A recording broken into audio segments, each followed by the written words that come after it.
Saya sudah bilang tadi sama Bang Cakra, kami berdua, kalian anggap Aceh ataupun kalian tidak anggap Aceh, keacehan itu sudah melekat pada kami. Kami tidak bawa-bawa Aceh. Orang tahu kami ini orang Aceh. Orang tahu kami ini suku Aceh. Saya pakai pen di Israel. Saya tidak pernah lagi bahas Aceh. Tapi orang tahu, setiap melihat saya, orang sudah tahu, oh itu pen di Aceh. Pak Cakra tidak pernah bawa-bawa Aceh. Tapi setiap orang melihat Pak Cakra, oh Pak Cakra itu orang Aceh. Nyan. Nah, jadi kepada orang-orang Kristen yang ada di bawah, Opung Benjamin Netanyahu berpesan jangan lupa kirim kopi. Nah, saya sudah sematkan ya. Kepada orang Kristen yang ada di bawah, Opung Benjamin Netanyahu berpesan jangan lupa kirim. Sejak kapan pola pikir abang itu berubah?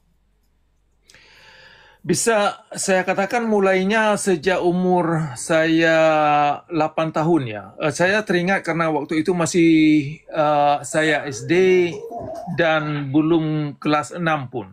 Jadi saya pernah pernah menangis di pangkuan bukan di pangkuan ya, mungkin ya kalau nggak salah di pangkuan mama saya. Itu waktunya hujan, masih ingat sekali saya kondisi hujan. Jadi saya sebelumnya itu di hari siang harinya itu saya dengar khutbah bahwasanya Islam itu tiang agama, di mana orang Islam yang membiarkan tidak sembahyang maka dia telah meruntuhkan agama. Waduh.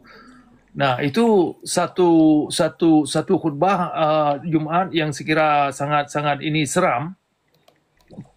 Kalau saya lupa sembahyang berarti saya yang meruntuhkan agama, berarti agama itu sangat rapuh. Sungguh sangat rapuh.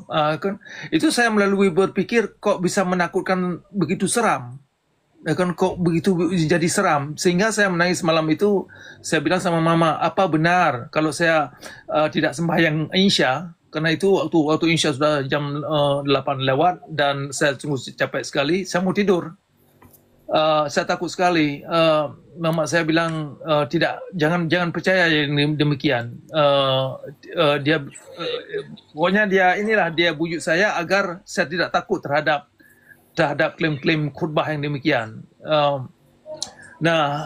Jadi saya mulai terbayang, terus memikirkan tentang persoalan kok Islam itu begitu bisa rapuh gara-gara seseorang lupa sembahyang. Islam itu bisa rapuh, bisa meruntuhkan agama. Jadi lambat laun, pendek cerita, saya memulai memikirkan kok ada kejanggalan, misalkan kok Nabi Muhammad itu dia suruh dipuji, kita azan. Kalau kita azan kan kita teriak-teriak itu kan, panggil orang atas nama Muhammad. Kan asyhadu an la ilaha illallah kan dalam azan. Itu kalau saya bayangkan kalau Muhammad dia sendiri yang azan, apa dia menyuarakan suara yang demikian kepada orang, ya kan? Saya ini adalah Rasul Tuhan, teriak-teriak kan. Dari nilai kemanusiaan kita susah sekali memikirkan kok seseorang bisa membusungkan dada untuk menyuarakan suaranya kepada masyarakat siapa dia. Itu sangat azan, saya kira waktu saya kecil itu sangat begitu ganjil, dan terus ya setelah saya SMA kemudian ada kaitannya dengan seni dan lain-lain lah. Kemudian di waktu masa SD, saya orang petani, saya capek sekali mengembala kerbau di sawah. Jam berapa? Jam 11.30 gitu ya. Jadi jam 12 kita harus pulang, mandi-mandi, harus ke masjid untuk sembahyang Jumat. Nah, itu perjalanan ke masjid itu bukan dekat. Jadi pernah saya istirahat di bawah pokok kayu, melihat ke langit sana. Kalau memang Tuhan itu bisa melihat saya, kenapa saya tidak bisa sembahyang atau meminta apa yang saya inginkan di sini aja, di ladang? Ya kan, kenapa harus masjid untuk memintakan apa yang saya mau? Ya kan? Kenapa harus harus membersihkan diri kalau saya lagi punya lembur di kaki atau kaki yang kotor karena kena lembur? Apa ketika saya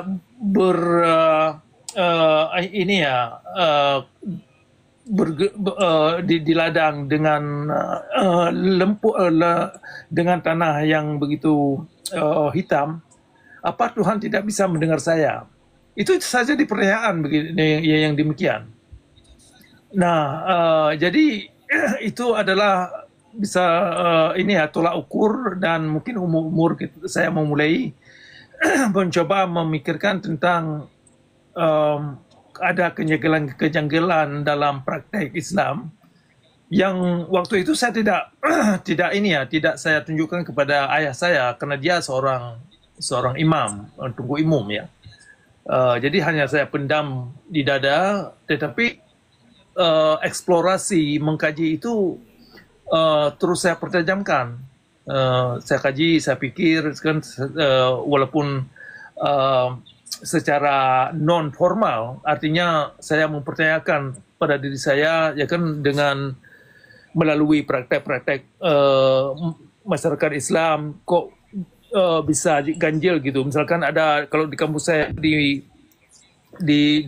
kampus saya itu ada perlakuan syariat Islam itu waktu umur saya umur 8 tahun 7 tahun itu saya sudah lihat perlakuan tokoh masyarakat yang beragama terhadap seseorang yang tidak ke masjid hari Jumat. Waduh, diperlakukan sangat tidak manusiawi. Jadi itu ada kenyangkalan. Saya lihat kok bisa memperlakukan anggota masyarakat yang tidak ke sembahyang Jumat ke masjid, kok bisa begitu ini yang memalukan gitu, bisa memberi trauma kepada seseorang. Jadi hingga sekarang dia sudah meninggal sekarang, tetapi itu adalah gambaran yang tidak pernah hilang dari pikiran saya.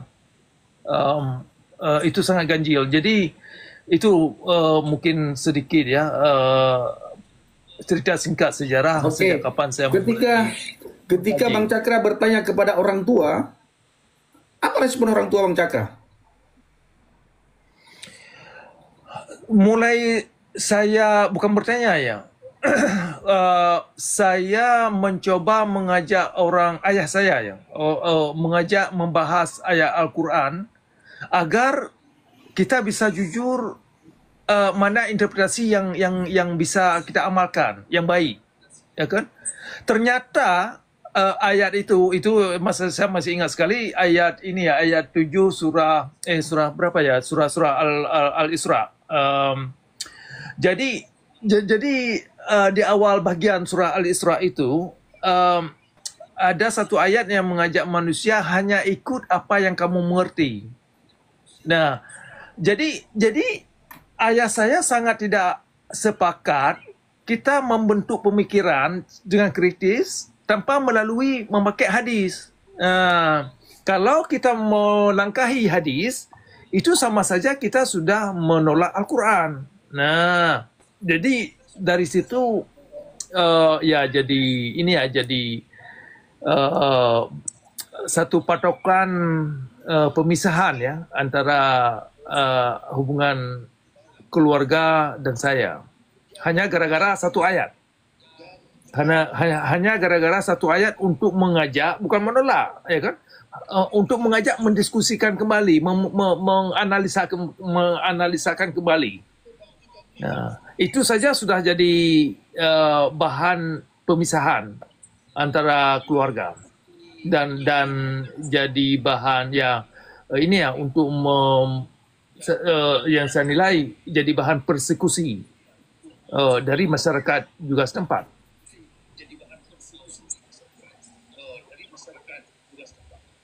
Oke Bang, oke. Jadi Bang Cakra dari kecil sudah mulai kritis ya terhadap agama ya. Iya. Respon orang tua bagaimana Bang? Ketika Abang mengajak orang tua berpikir dengan kritis, mengajak diskusi tentang ayat Al-Quran yang Abang bilang tadi, apa respon orang tua? Sangat tidak diterima dan sangat emosional dan langsung menganggap saya ini sudah murtad. Oh, langsung dianggap murtad ya? Murtad. Sudah kena pemikiran ya dalam konsep mereka itu pemikiran Yahudi. Oh, siap Bang, siap. Ya. Oke, teman-teman, itu dia Bapak Ibu ya. Jadi sangat sulit sekali untuk kita berpikir ya. Sangat sulit sekali untuk kita kritis. Nah, jadi di satu sisi kita disuruh berpikir dengan akal yang sehat, di sisi yang lain ketika kita berpikir dengan akal yang sehat justru dianggap murtad. Nggak murtad. Nah, begitu Bang Cakra ya. Ya, benar, benar.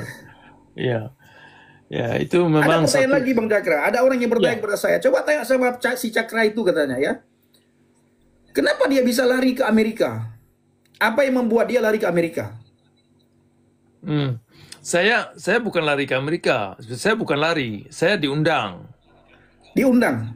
Saya diundang. Jadi ini kawan-kawan di bawah ada orang-orang Aceh ini perlu mengerti. Saya diundang, bukan lari ke Amerika. Bukan kesasar. Saya diundang biaya siswa atas biaya siswa untuk datang ke Amerika untuk menempuh pendidikan seni. Seni fine arts, melukis, memahat, mengukir, dan printing ya dari secara tradisional. Jadi saya diundang mendapat beasiswa ya untuk melanjutkan pendidikan dalam bagian seni fine arts. Ya, Oke. jadi saya bukan pelarian puji. Bukan lari karena takut Bang ya, bukan karena penistaan Ya. agama Bang ya. bukan penistaan bukan penistaan agama, benar. Oke teman-teman, nah kalau ada orang Aceh yang mau naik silakan naik ya, tanyakan kepada Bang Cakra. Apa Oh ya, yang mau ditanyakan silakan tanyakan, mau caci maki silakan, mau menghina silakan, mau ngolok-ngolok, mau mengancam silakan. Ya, khususnya orang Aceh yang mau naik, silakan naik, dipersilakan dengan segala hormat. Jangan takut-takut ya. Jangan takut-takut untuk naik. Tanyakan apa yang mau ditanyakan. Ya. Jangan segan dan jangan malu-malu. Jangan segan-segan, jangan malu-malu. Tanyakan apa yang mau ditanyakan. Nah, sebelum Bang Rudi Yohanes naik ya, nanti giliran Bang Rudi Yohanes. Pertanyaan kita kepada Bang Rudi Yohanes, kenapa bersekutu dengan Muslim? Oke. Pak Evos.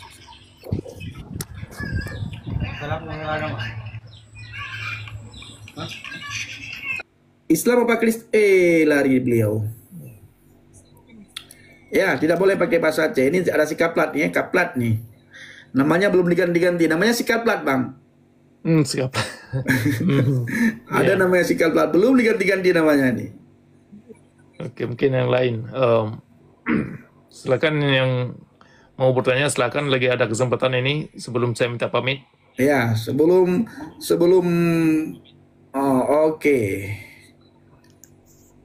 Apa yang mau ditanyakan, mau caci maki silahkan, mau menghina silahkan, mau mengancam silahkan. Oke. Pak Muhammad. Wah ya, selamat malam ya, selamat sore. Selamat sore. Nah teman-teman ya, saya bingung ya Pak Pendi sama Pak Cakra. Ya, silakan. Muhammad ini Nabi ya. Sebentar dulu Pak Muhammad, ini Islamkah, Kristenkah? Saya Kristen. Kok namanya Muhammad? Iya. Dulu Islam. Ini rahasia Pak. Oh.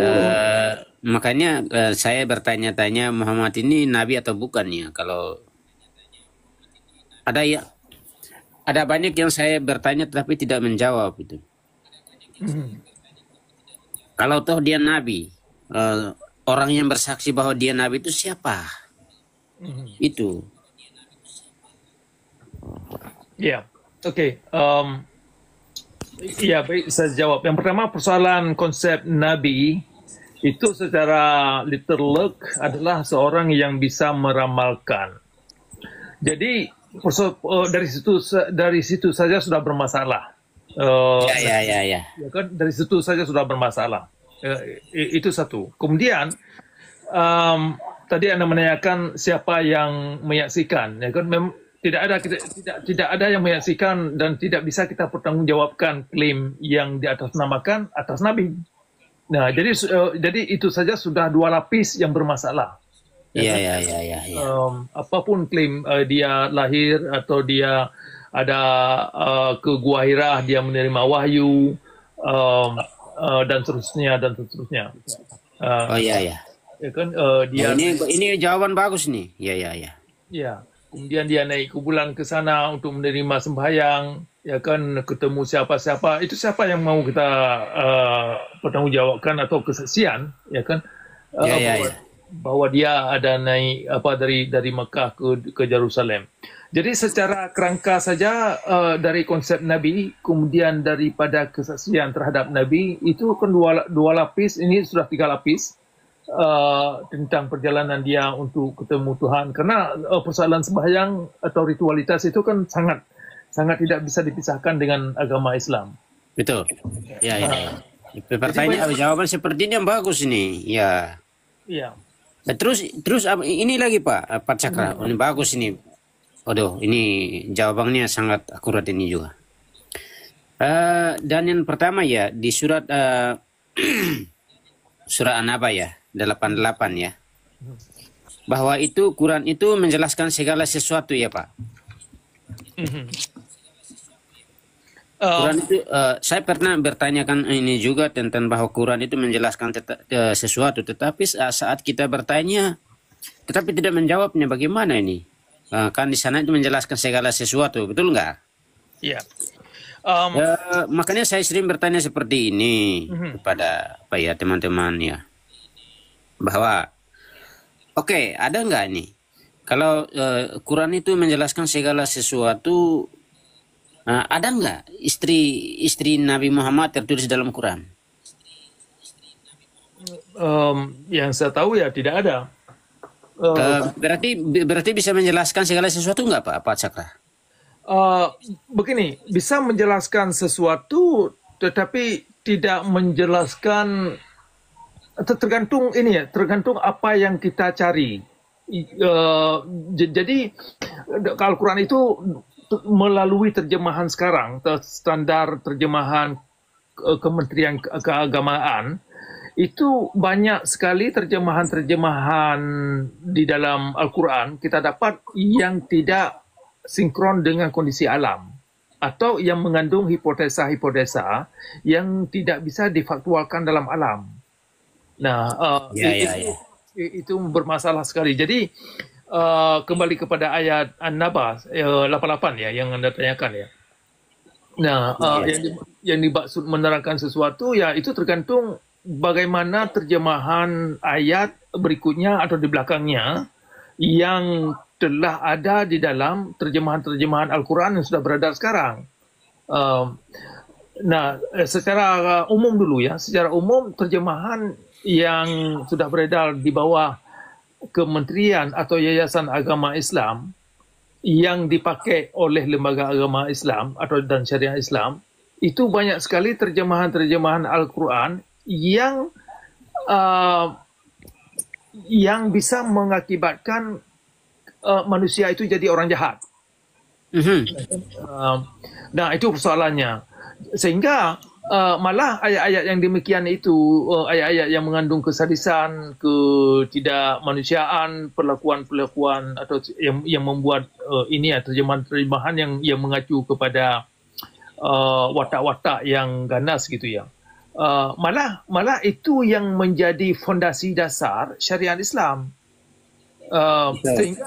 Sehingga kalaupun ada ayat-ayat terjemahan ayat Al-Quran yang bermanfaat bagi kita sendiri dan orang banyak, itu tidak berlaku dalam koridor syariat Islam. Kalaupun kita ajak kaum ulama dan tokoh agama untuk mengedepankan terjemahan-terjemahan yang mengandung nilai kemanusiaan, itu mereka tolak.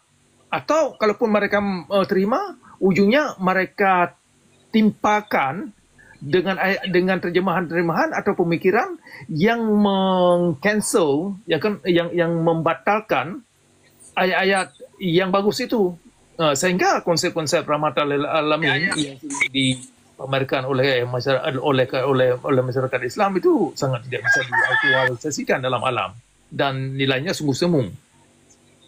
Ya. Dan saya pernah melihat Bang Pendi ya, Pak Pendi ya. Pak Pendi ini saya pernah melihat ya seorang ustadz ya. Ustadz yang namanya apa ya? Yusuf ya, Yusuf. Bahwa dia Bang Fendi mengatakan bahwa akulah jalan jalan kebenaran ya kepada dia ya. Yohanes 14 ayat 6. Iya. Itu Bang Pendi pernah bertanya kepada Yusuf PI ya, bahwa di mana Muhammad mengatakan bahwa Nabi Muhammad mengatakan bahwa akulah jalan kebenaran. Enggak, bukan saya bertanya, Yusuf PI ngomong sendiri. Dia bilang bahwa apakah Bang Pendi tidak tahu di dalam Islam pun ada Nabi yang mengatakan seperti kata Yesus, ketika saya minta itu sangat salah sekali, itu cocokologi dia. Oh iya. Jadi dia menunjukkan surat Ali Imran ya. Ya.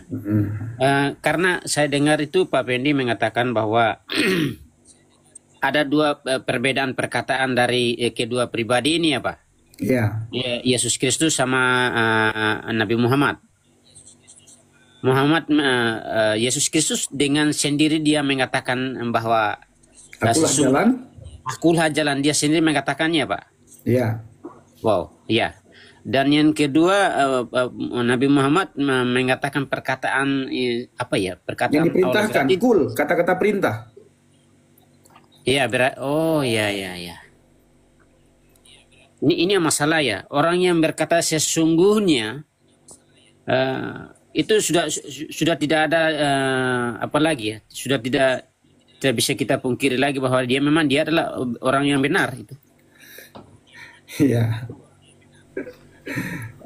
Oke, ada lagi nih. Terima kasih ya Pak Pendi sama Pak Cakra. Aduh, ini sangat bagus sekali ya. Teruskan ya, lanjutkan tentang penginjilan. Beritakan nama Tuhan kita Yesus Kristus. Amin. Sampai dunia akhirat. Ya, terima kasih Pak Muhammad. Bagus pertanyaannya. Terima kasih banyak. Bye. Oke, Pak Dedi, silakan. Shalom Pak, shalom Pak Cakra. Shalom Pak Dedi, shalom. Oke. Saya mau bertanya begini Pak Cakra. Ya. Tadi Pak Cakra mengatakan Pak Cakra ke Amerika itu dalam rangka beasiswa. Iya kan? Berarti Bapak sampai sekarang masih beasiswa atau sudah warga negara sana? Maksud saya begini.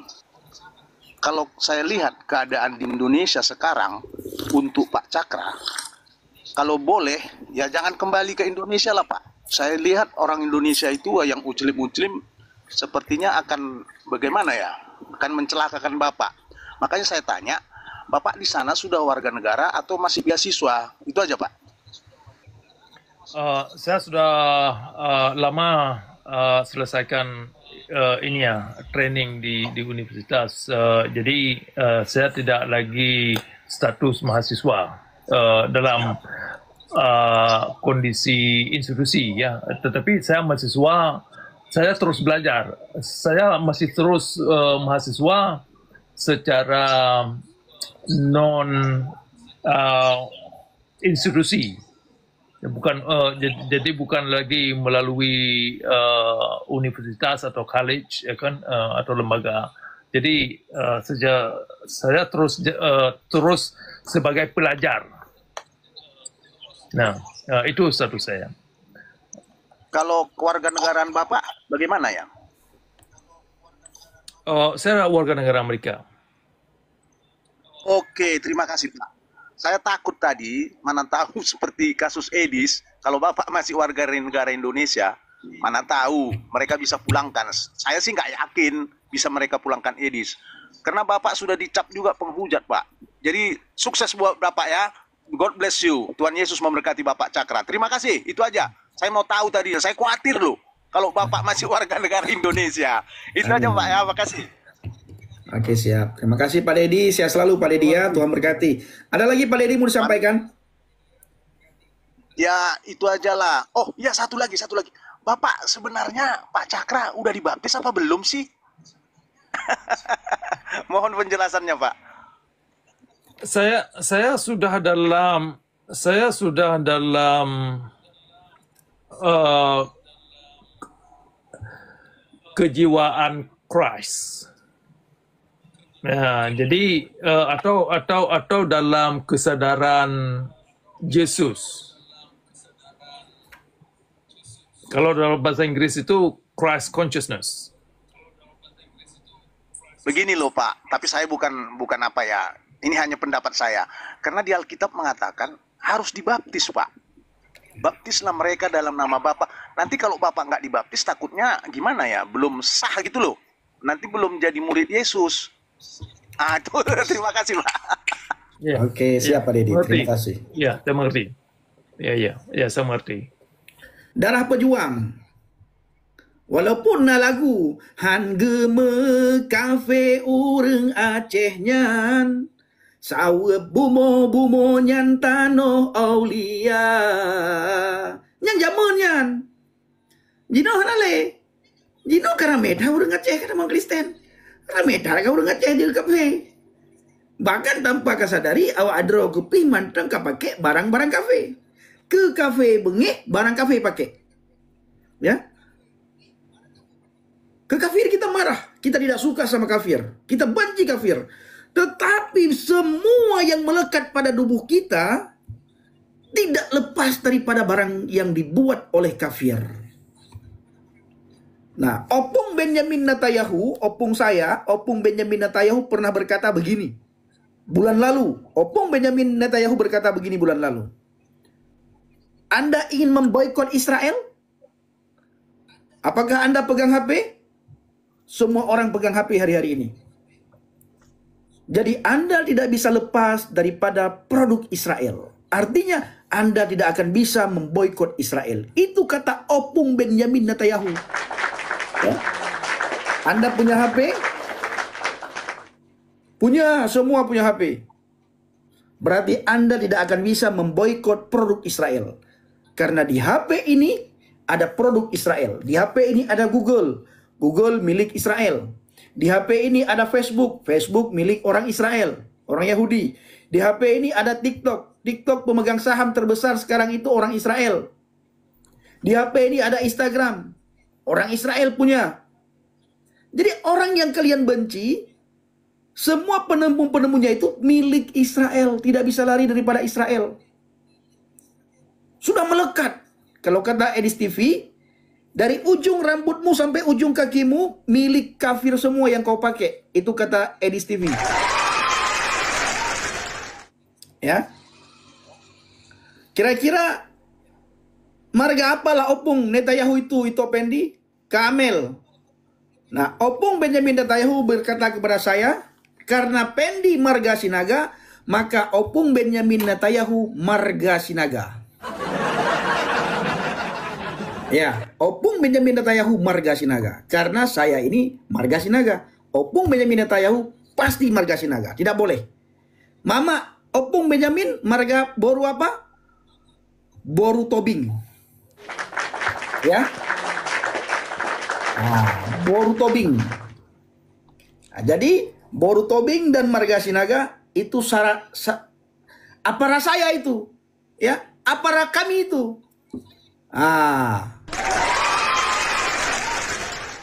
Mau marah-marah sama Opung, nggak bisa, jangan. Kalau kau marga Sinaga, jangan kau bilang kau Aceh lagi anjir katanya, Bang Brewo. Saya sudah bilang tadi sama Bang Cakra, kami berdua, kalian anggap Aceh ataupun kalian tidak anggap Aceh, keacehan itu sudah melekat pada kami. Kami tidak bawa-bawa Aceh, orang tahu kami ini orang Aceh, orang tahu kami ini suku Aceh. Saya pakai Pendi Israel, saya tidak pernah lagi bahas Aceh. Tapi orang tahu, setiap melihat saya, orang sudah tahu, oh itu Pendi Aceh. Pak Cakra tidak pernah bawa-bawa Aceh. Tapi setiap orang melihat Pak Cakra, oh Pak Cakra itu orang Aceh. Nyan. Nah, jadi kepada orang-orang Kristen yang ada di bawah, Opung Benjamin Netanyahu berpesan jangan lupa kirim kopi. Nah, saya sudah sematkan ya. Kepada orang Kristen yang ada di bawah, Opung Benjamin Netanyahu berpesan jangan lupa kirim